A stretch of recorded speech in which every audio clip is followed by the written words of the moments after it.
Hard to believe, but right here, the picture that you're looking at the side of your screen, is the former home of our gracious monarch, Queen Elizabeth II. Oh yes, are you ready to check in? Hi, good morning, Neil Sean here in the very heart of London. Nice to see you today, one and all. Welcome brand new subscribers too. I just want to take you on a very quick tour today of one of my favourite spots.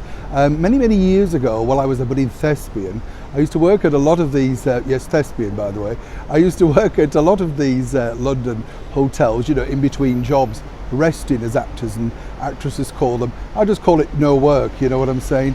And the bottom line is we used to turn up at a lot of these places and they were the height of sophistication, of course.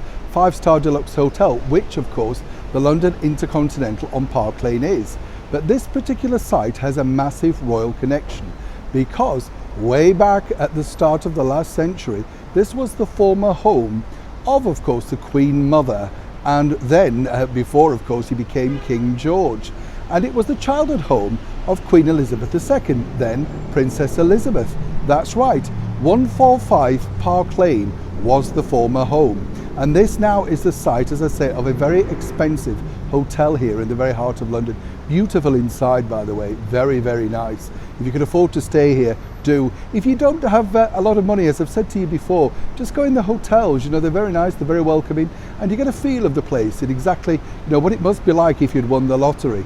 Back though to this royal story, simply because Her Majesty the Queen lived here right through until 1936. From around 1928, it was the former home, of course, of the Queen Mother, so it was in the family already.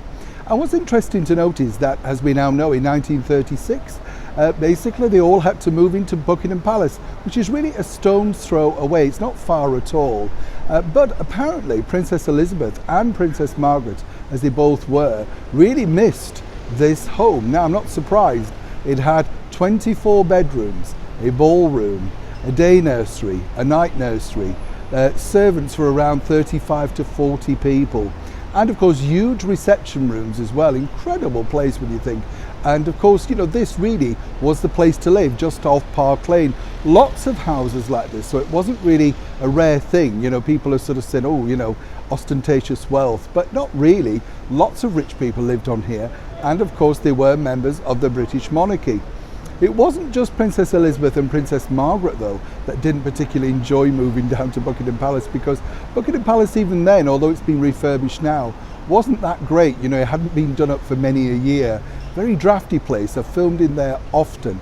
Huge, ginormous place. I don't know how you ever truly get to grips with all the rooms, the secret doors, the passages. It is a minefield. But of course, it is the home of the British monarchy. And as we now know, it's also going to be the centerpiece for this year's Platinum Jubilee and that famous balcony scene. I know we can't all wait, can we, to see exactly who will finally pop up on the balcony. But I just thought I'd share a little memento, a little memory of exactly where this wonderful monarch actually started and formed the early part of her life.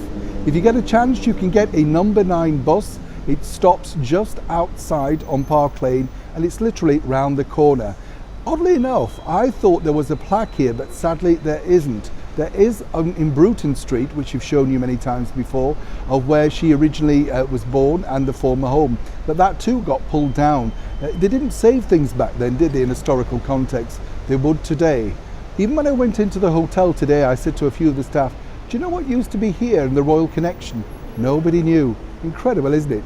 Now you do. Neil Sean in the very heart of London.